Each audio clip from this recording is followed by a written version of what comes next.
Alors merci à toutes et à tous d'être présents aujourd'hui pour notre webinaire sur le dispositif SONS et l'importance de la contractualisation ANS et la signature des vérifications d'aptitude.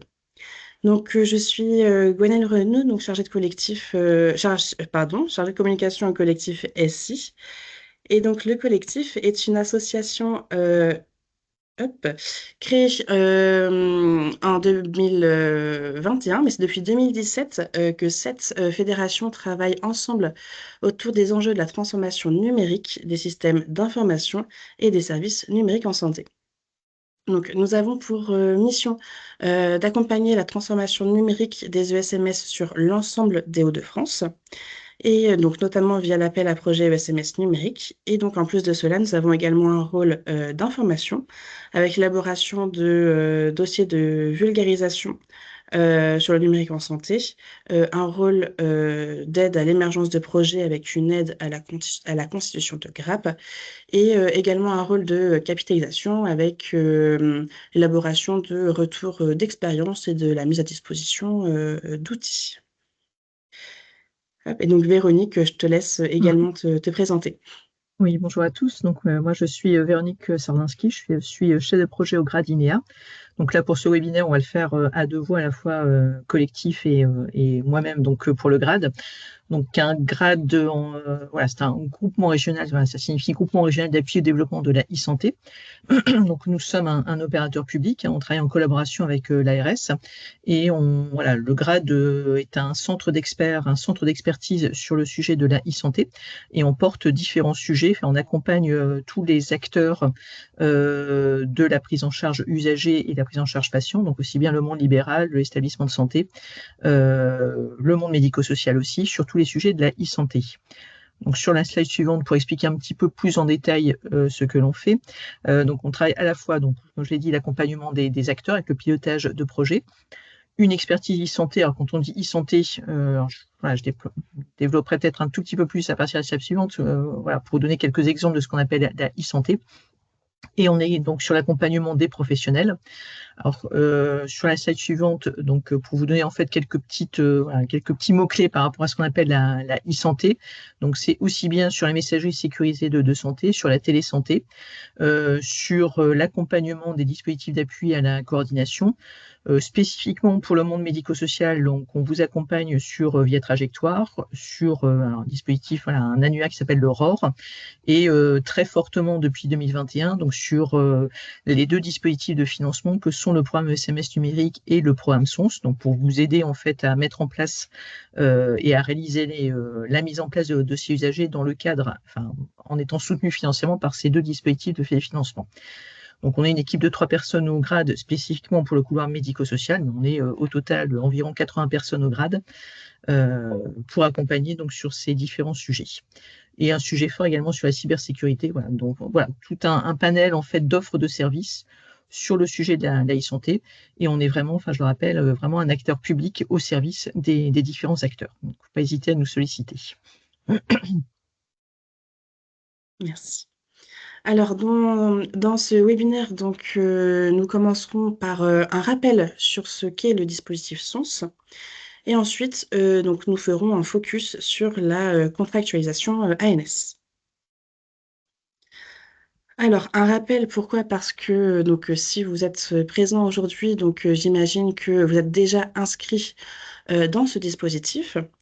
Mais il est toujours bon de savoir que le SON, c'est un levier financier proposé par l'État, donc permettant aux ESMS de mettre en conformité leurs dossiers usagers informatisés, donc DUI, conformément aux directives du Ségur numérique.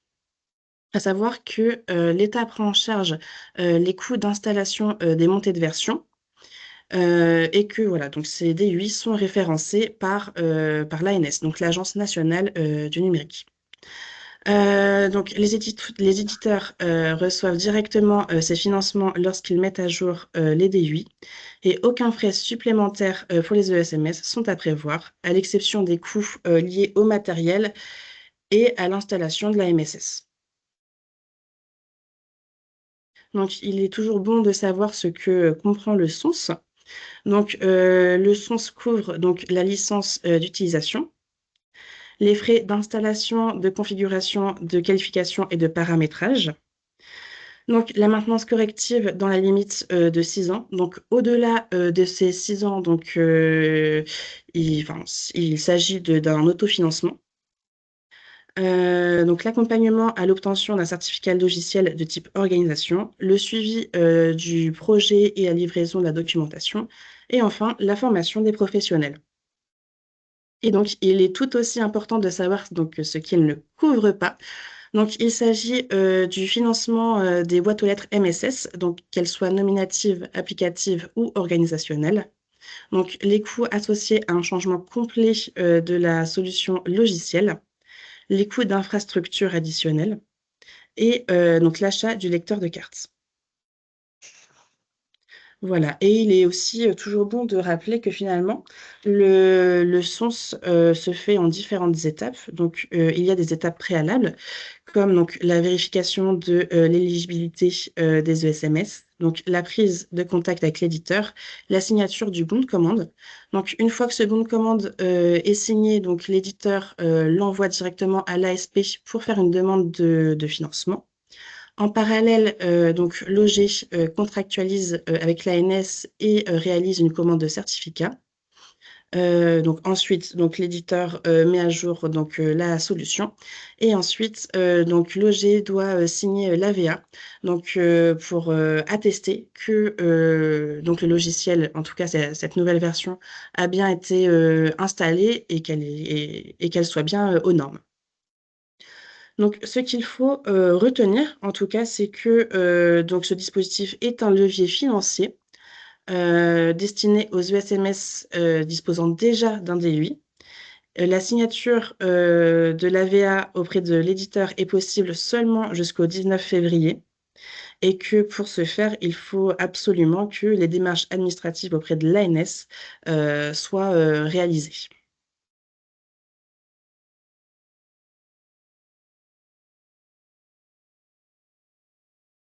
Avant de passer à la suite, est-ce qu'il y a des questions ou est-ce qu'on peut faire peut-être un rapide tour d'écran pour que vous nous disiez où vous en, enfin déjà, est-ce que vous êtes engagé, enfin est-ce que vous savez si vous êtes engagé, si vous avez signé un bon, enfin si un bon de commande SONS a été signé pour votre structure et si vous savez où vous en êtes de ces différentes démarches et est-ce qu'il y a des questions spécifiques, voilà, avant de passer à la suite, qu'on n'est pas trop nombreux, on peut se permettre d'échanger donc. Bonjour, Oui, allez, bonjour Jessica. Oui. Jessica Atia, oui, je suis la chef de service. Donc, je pense que pour l'association La Vie Active, le nécessaire a été fait puisque nous disposons, voilà. Oui, de la version référencée Ségur. Voilà. C'était même dans le cadre du programme SMS numérique. Hein, vous avez été accompagné, enfin vous avez été en fait financé par le programme SMS numérique. Tout à fait. Donc, en ce qui vous concerne, effectivement, tout a déjà été installé et vous bénéficiez déjà de la version Ségur. Vous, c'est en cours. Voilà. Peut-être pas la messagerie sécurisée de santé qui resterait encore installée. Également. C'est fait aussi. Ok, parfait. Oui. Et autrement, est-ce que vous avez des questions particulières sur l'utilisation de la version Ségur ou sur questions, voilà. Non. Madame Cotte, ou je disais ça au hasard. Hein, après qui... Oui, bonjour. Moi, je suis infirmière à l'Arche à Ambleteuse et je ne sais pas du tout où on en est exactement. Je sais que le DUI arrive là courant avril. Donc, j'étais venue un petit peu à la pêche aux informations. D'accord. Voilà. Quand on dit le DUI, vous savez déjà quel éditeur, quel DUI ont le nom? Non, vous n'avez pas d'informations? Ok. Alors moi pour Notre-Dame-des-Anges, je fais partie d'une grappe depuis du coup quelques mois maintenant, grappe qui a été validée. Par contre, j'en suis toujours au même point par rapport au bon de commande, puisque j'avais fait le nécessaire il y a un an, sauf que c'est notre éditeur qui, lui, n'a pas fait le nécessaire. Donc, c'est avec Teranga. Donc, du coup, je ne peux pas bénéficier de financement SONS, sauf que je n'ai pas l'argent. Donc, j'avais fait une demande de CNR. Je n'ai pas eu de retour. Donc moi pour l'instant du coup j'ai rien fait de plus ni auprès de l'ANS ni auprès de Teranga puisque j'en suis toujours au même point par rapport au financement de l'évolution de notre logiciel. Voilà. D'accord. D'accord. Bonjour. Bonjour. Donc, du coup, moi, c'est Madame Docher, je suis l'adjointe de direction de l'EHPAD de l'Arche.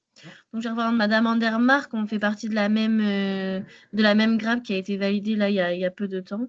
Par contre, nous, c'est pareil, on n'a pas signé de bon de commande. Donc là, on est en attente avec NetSoin et le reste de la grappe pour voir comment on peut faire. Comment vous avez financé là, oui. C'est ça. Pardon. Ok. Donc, vous avez un DUI. Par contre, vous n'avez effectivement, je sais qu'avec Teranga, il y a eu quelques soucis de bons de commande qui n'ont pas été validés, qui n'ont pas été validés côté Teranga et que effectivement, vous n'avez pas, entre guillemets, vous n'avez pas pu bénéficier de la prestation SONS jusqu'au bout, ce qui est effectivement dommage. Il y a d'autres personnes qui souhaitent prendre la parole et nous expliquer un petit peu où vous en êtes. Autrement, je continue sur le support. Alors pour les personnes, attendez, je vais reprendre, du coup, je vais partager mon écran. Support. Alors ce sera peut-être, voilà, du coup, pour certains déjà un petit peu, en fait, je reprends. Tiens de là. Alors quelques rappels aussi sur ce qu'on entend par un DUI, on va dire Ségur. Oui, Monsieur Leroy, vous souhaitez parler? Oui, bonjour. Bonjour. Donc nous sommes concernés par rapport au CAMS. Donc avec un cas un peu particulier, c'est que c'est pas l'établissement qui a signé les bons de commande, puisque il y a toute une architecture des CAMS au travers d'une structure associative qui s'appelle Intercams, qui communique avec les établissements toujours un petit peu dans l'urgence et nous demande de valider un certain nombre de choses qui souvent leur incombent. Et donc, nous, on est vraiment en difficulté par rapport à ça, notamment sur... excusez-moi, j'ai fermé ma porte. Sur l'atteinte des cibles d'usage qui sont demandées. Notamment, on a un sujet sur la messagerie sécurisée de santé. Mais à chaque fois, le Intercam nous sollicite à 2 semaines de l'échéance pour qu'on signe des PV, qu'on signe des choses. Alors que chez nous, entre guillemets, il ne s'est pas passé grand-chose. C'est eux qui ont déployé.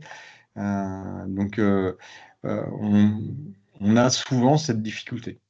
D'accord. C'est-à-dire que vous êtes engagé dans un projet national, si je comprends bien. C'est un projet national. Ouais, okay. Mais vous n'êtes pas forcément accompagné au niveau national. Enfin, il n'y a pas de chef de projet qui vous accompagne, il n'y a pas d'équipe projet qui vous accompagne plus que ça. Pas comme on en aurait besoin, en fait. D'accord. Si à ce moment-là, à qui je peux renvoyer la communication qu'on a eue d'Intercams que vous ayez. Vous pouvez me la renvoyer à moi déjà. Vous pouvez mettre. Alors ce que vous pouvez faire. Attendez, je ne sais pas si vous avez mon adresse mail ou je vous l'envoie dans la conversation. Ça, vous pouvez me le renvoyer à moi. Je vous mets mon adresse mail dans la conversation. Je vais vous envoyer les éléments. Oui. Merci.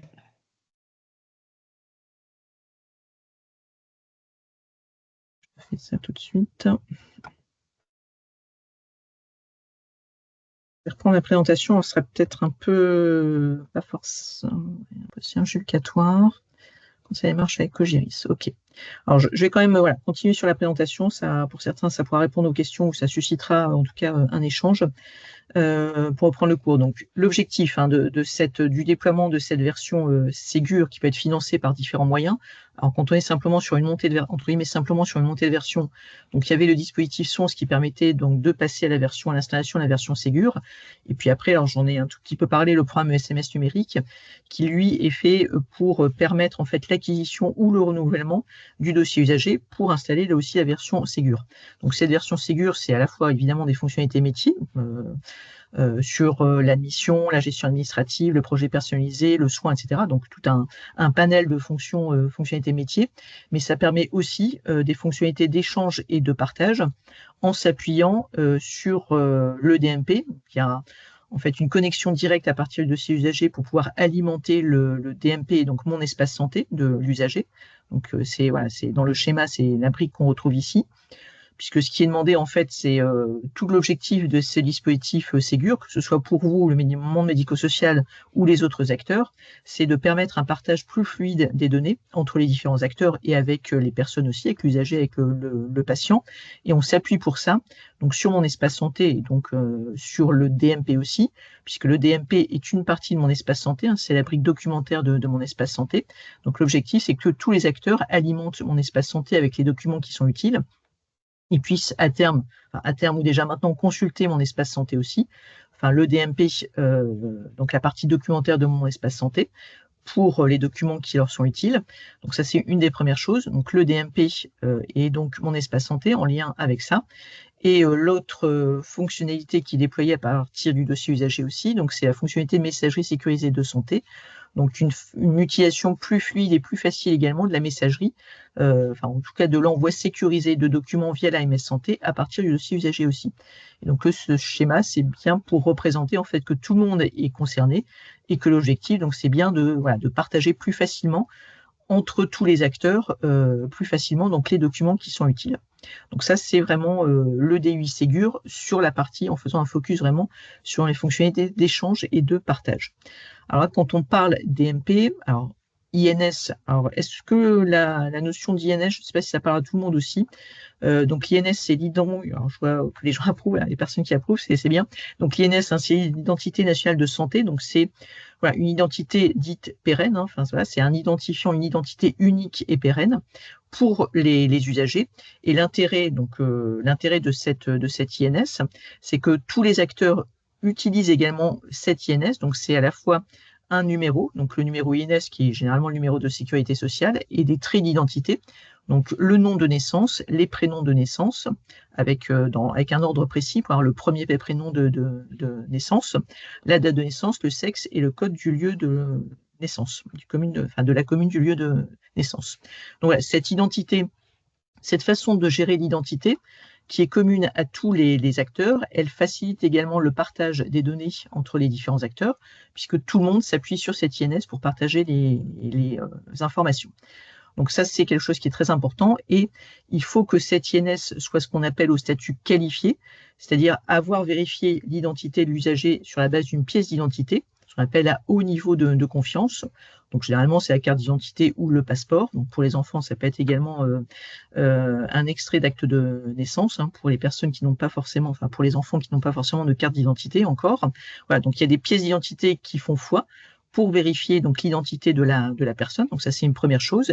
Et puis après, on complète ça en allant récupérer dans les bases de l'assurance maladie, donc cette identité, cette référence d'identité nationale de santé, en faisant appel à ce qu'on appelle le téléservice INSI, qui va permettre de récupérer cette identité. Et une fois donc on est bien à une identité nationale de santé qui est au statut qualifié, donc ça permet d'alimenter le DMP. Donc c'est vraiment un préalable et un prérequis pour pouvoir alimenter le DMP, c'est bien d'avoir cette INS, de pouvoir échanger et donc d'alimenter le DMP avec des documents. Donc ça, c'est vraiment un prérequis. Donc ça, cette INS, le petit schéma, la petite icône qu'on voit ici, c'est vraiment quelque chose de très, très important.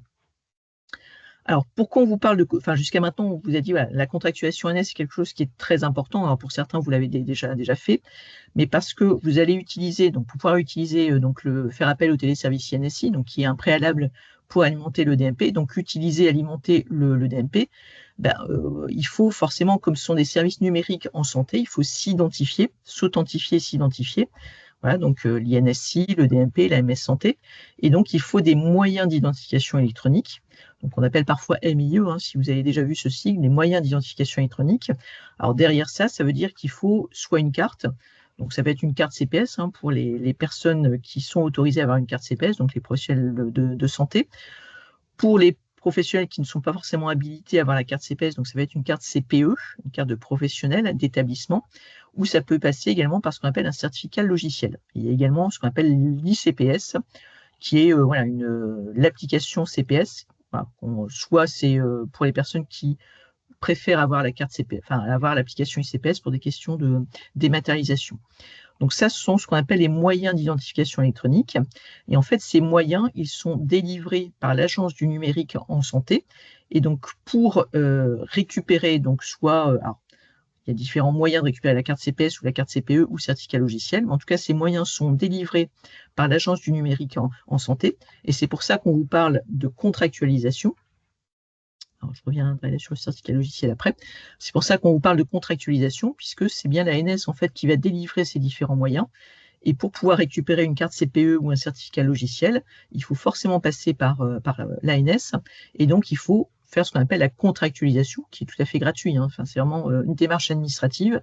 Mais en tout cas, c'est très important pour pouvoir en fait ensuite déployer le reste des services, puisque tant que vous n'avez pas récupéré ces moyens d'identification, notamment le certificat logiciel, pour pouvoir soit de façon transparente faire appel au téléservice INSI, soit pouvoir alimenter le DMP, donc c'est bien les moyens qu'on vous demande de déployer, en fait la version, votre éditeur ne pourra pas installer la version Ségur et vous ne pourrez pas aller jusqu'à la vérification d'aptitude. C'est pour ça que c'est vraiment une démarche sur laquelle on insiste beaucoup, alors qui normalement là maintenant au mois de janvier 2025 devrait être faite, mais on réinsiste quand même dessus pour ceux qui ne l'auraient pas encore fait, parce que sans ça en fait votre éditeur, tant qu'il n'y a pas cette phase-là, ce prérequis de contractualisation ANS, votre éditeur ne peut pas installer la version référencée Ségur. Donc ça c'est vraiment un prérequis, un préalable qui est très très important, et c'est nécessaire pour pouvoir récupérer ces moyens d'identification qui sont nécessaires pour faire appel au téléservice INSI et donc faire des tests et après déployer en mode production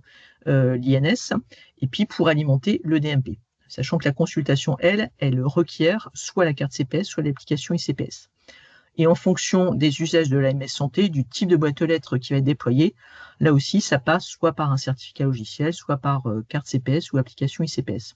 Voilà, donc ces moyens-là, ils sont vraiment extrêmement importants pour pouvoir utiliser la version Ségur avec les fonctionnalités d'échange et de partage qui sont liées à cette version Ségur.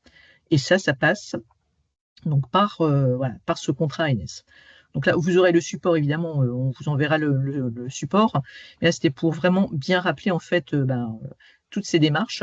Et donc là, pour le faire, donc au niveau de l'ANS, c'est entre, donc ça se fait ce qu'on appelle au finesse juridique, donc entre le représentant légal de votre association, enfin de votre organisme gestionnaire et l'ANS. Donc là, j'ai mis des liens complémentaires sur cette partie-là qui expliquent bien en fait toute la démarche, pas à pas. Donc ça se fait en ligne. Donc là aussi, je vous ai mis le lien pour en fait faire les démarches en ligne. Il faut avoir proposer un certain nombre de pièces justificatives, bien sûr, pour justifier de la fonction de représentant légal et de son identité. Et puis après, ça passe tout simplement par une démarche en ligne. Donc ça, c'est vraiment très important. Et il faut vraiment en passer par là pour ensuite déployer le reste. Ensuite, dans la continuité, en fait, une fois que ça c'est fait, vous retrouverez en fait toute cette partie-là sur le site de l'ANS aussi.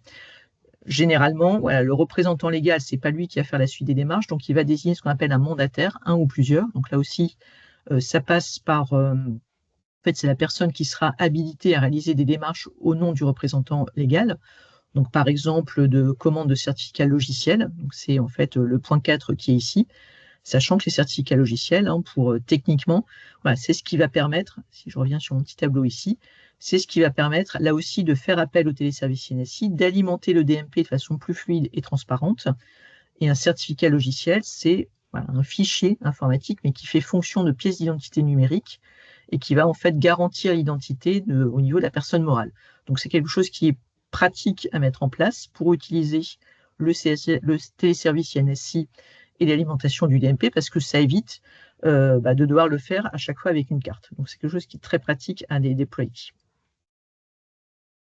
Est-ce qu'il y a des questions sur, voilà, sur ces... Alors, je sais qu'il y a beaucoup de termes techniques, hein, je suis désolée, voilà, c'est la terminologie qu'il faut utiliser quand on commence à parler de ces sujets-là. Mais est-ce qu'il y a des choses qui ne sont pas claires? Est-ce qu'il y a des choses sur lesquelles vous voulez que j'appuie un petit peu plus ou j'aille un petit peu plus dans le détail? Là, on parle vraiment, voilà, plutôt voilà, démarche avec l'ANS, puisqu'en fait, ces démarches-là, et pour aller jusqu'à la VA, en fait, vous avez besoin de réaliser ces différentes démarches pour ensuite aller jusqu'au bout du processus SONS, qui est en fait de signer une vérification d'aptitude, qui est vraiment en fait pour vous, organisme gestionnaire, la dernière étape qui vous concerne pour le processus SONS. Une VA, c'est une vérification d'aptitude. Vous la signez lorsque l'installation a été faite, que vous avez pu réaliser des tests. Donc, réaliser cet appel au téléservice NSI, un test d'alimentation du DMP pour un usager. Et donc, c'est vraiment, voilà, il y a tout un parcours à suivre. Donc, la première étape de ce parcours étant la contractualisation ANS pour récupérer ces moyens, voilà, carte ou certificat, qui vont vous permettre ensuite, qui vont permettre à l'éditeur de vous installer la version Ségur et de réaliser avec vous des tests qui vont vous permettre de signer donc cette vérification d'aptitude et qui permet d'aller jusqu'au bout en fait de cette démarche, de ce processus SONS. Est-ce que ça répond aux questions que vous pouviez éventuellement avoir? Est-ce que ça suscite d'autres questions? N'hésitez pas, hein, là on est sur, voilà, on prépare toujours nous un support avec un contenu, mais n'hésitez pas à poser les questions que vous pourriez avoir, ouais, de façon à ce que je puisse aller plus loin sur certains sujets. Le but étant évidemment après de déployer la partie usage, hein. Enfin là on est vraiment sur la partie on va dire opérationnelle et un petit peu technique. Et après le but c'est de vous rapprocher des partenaires avec lesquels vous échangez pour mettre en place des usages sur la messagerie sécurisée de santé.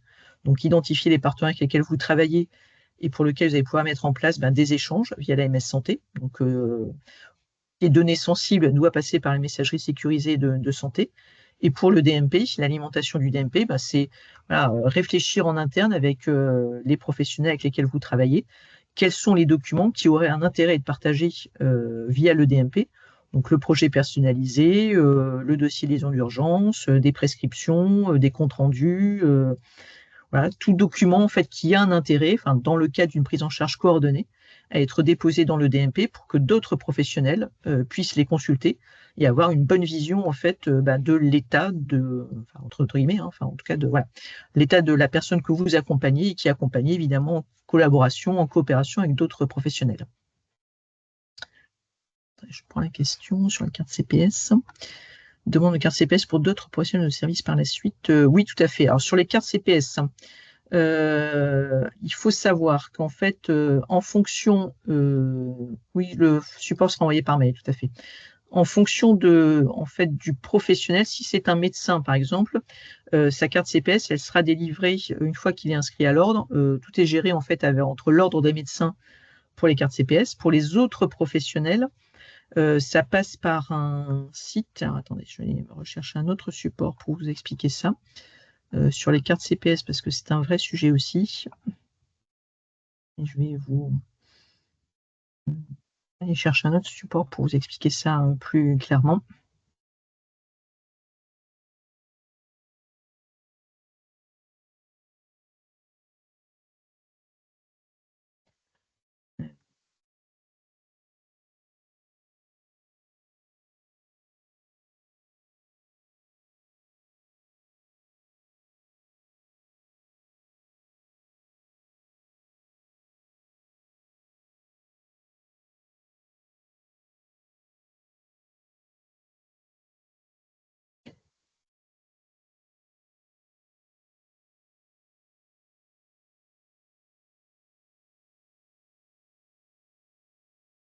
Je suis désolée, je cherche mon support.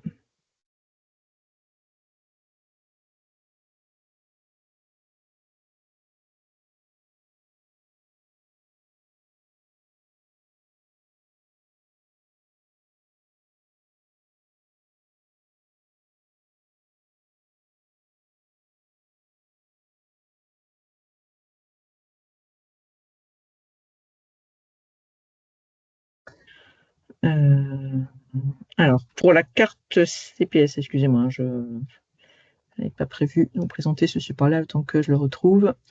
Voilà. En fait, il y a un... Alors là, je suis sur... C'était un lien en fait avec le répertoire Adélie et la fin du répertoire Adélie. En fait, je ne sais pas si vous êtes au courant, mais tous les professionnels qui étaient dans le répertoire Adélie ont basculé dans le répertoire RPPS.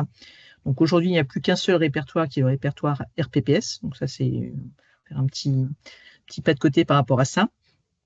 Et donc, pour commander une carte CPS pour les professionnels donc, qui ont besoin d'avoir une carte CPS, donc il y a un portail qui s'appelle, alors je peux mettre le lien, je vais en profiter pour mettre le lien dans la conversation aussi. Il faut en fait commander la carte CPS à partir de ce portail ici, donc qui est en fait un portail qui est accessible sur le site de l'ANS, mais je vous le mets comme ça, ici. Donc ça, c'est pour toutes les personnes qui ont droit à la carte CPS, hormis les médecins. Parce que les médecins, c'est un circuit un petit peu particulier, donc ça passe vraiment uniquement par l'ordre, mais pour tous les autres professionnels, donc il y a ce portail qui permet de demander la carte CPS, ou également possible également d'activer en fait la ICPS. Pour les personnes qui ont un numéro RPPS, voilà, il y a tout à fait possibilité de demander cette carte. Est-ce que j'ai répondu à la question? Je reprends la question pour être bien sûr. Voilà.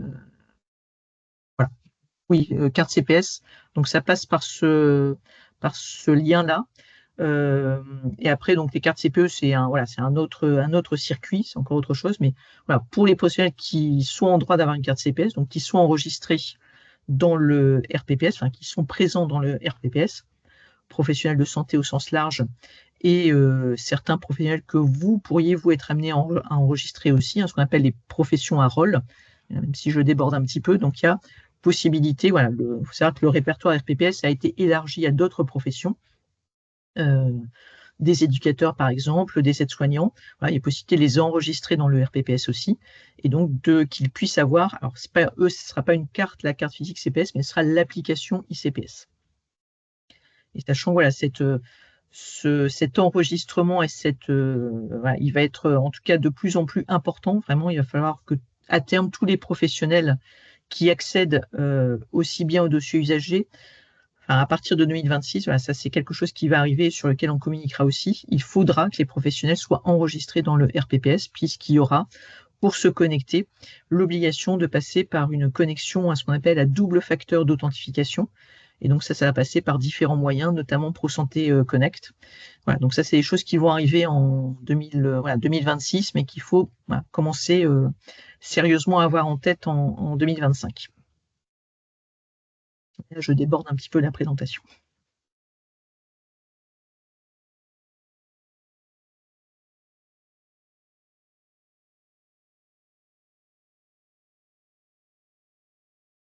Il y a d'autres, des questions diverses et variées sur ces sujets-là, dossier usager, Ségur, carte CPS, MS Santé.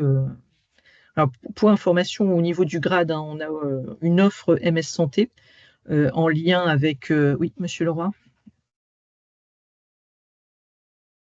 Oui, en fait, ce que vous présentez là, je crois qu'il y a environ 18 mois, il y avait eu une publication assez dense de la part de l'ANS. Et personnellement, j'ai jamais compris pourquoi c'était une approche spécifique pour les ESMS. En quoi les ESMS sont plus concernés que le reste des professionnels des établissements, notamment par le sujet du RPPS, le sujet de la carte CPS, le sujet de la déclaration. Qu'est-ce qui fait qu'il y a une approche spécifique dans une filière ESMS, alors que ce sont des professionnels de santé, les ESMS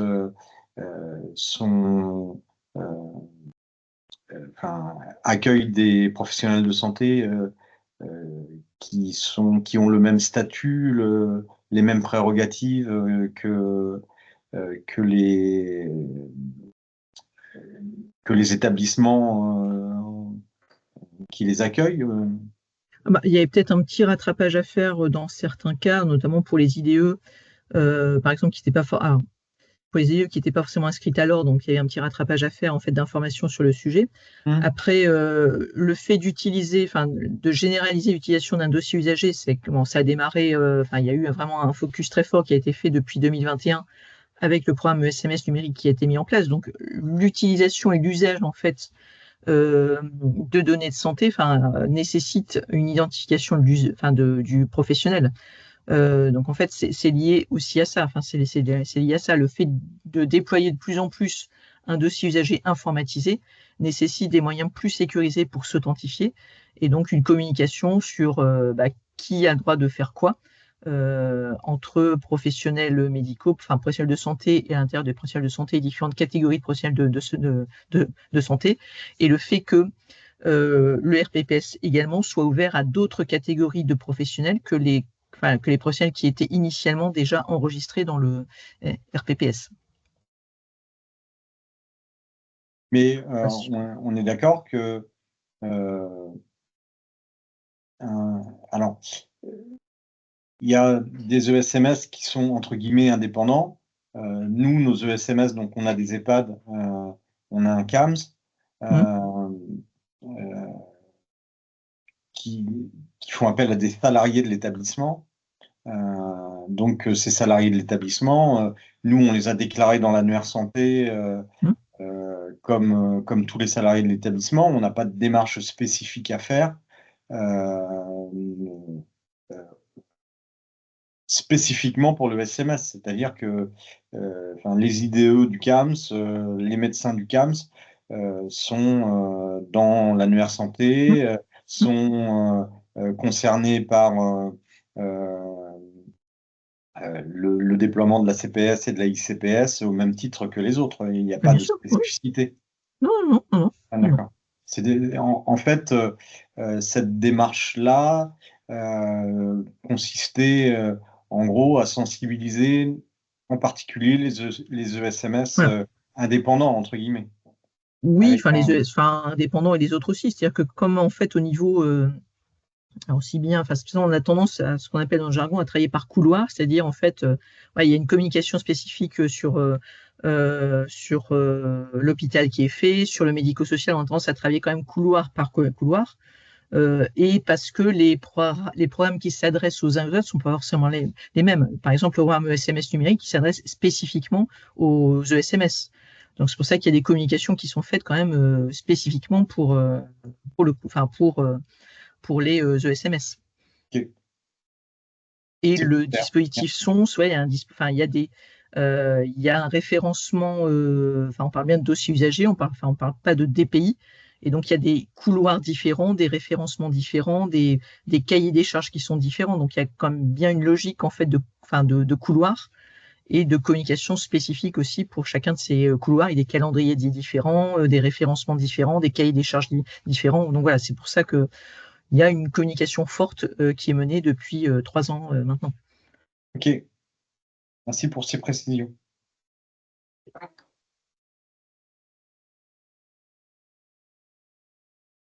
Est-ce qu'il y a des informations sur lesquelles là vous auriez besoin d'avoir plus d'informations, d'aller un petit peu plus loin, parce que je peux comprendre que le sujet soit un peu complexe, ou c'est parfois un peu perdu au milieu de toute cette masse d'informations qu'on peut vous donner. Est-ce qu'il y a des choses sur lesquelles il faudrait repréciser? On peut très bien refaire des sessions d'information, de questions-réponses, d'ateliers. Nous, on est vraiment à votre service, aussi bien le collectif que nous au niveau grade, pour vous accompagner sur la mise en place de ces différents sujets. Pour aller au-delà, c'est pas juste en fait mettre en place un dossier usager, mais c'est que ce dossier usager soit utilisé et pleinement utilisé pour mieux partager avec tout le monde. Donc Bien sûr, dans le support, vous y retrouverez en tout cas nos adresses mail, que ce soit côté INEA ou côté collectif. Alors surtout, n'hésitez pas. Donc là, de toute façon, vous recevrez le support, vous avez nos adresses mail, donc n'hésitez pas à nous recontacter. On est vraiment là, je le répète, on est vraiment là pour vous aider, donc ne restez pas avec des questions si vous en avez.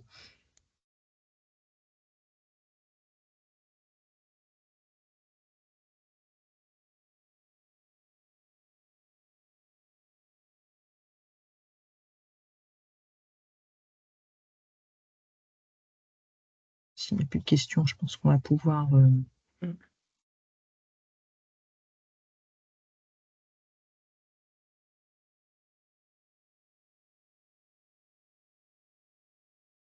Très bien, donc dans ce cas, si vous n'avez plus de questions, eh bien, on vous souhaite une très bonne après-midi et on vous envoie bien sûr le support dans la journée. En tout cas, merci à vous pour votre présence. Merci à tout le monde. Merci et au revoir. Merci, bonne journée. Au revoir. Au revoir.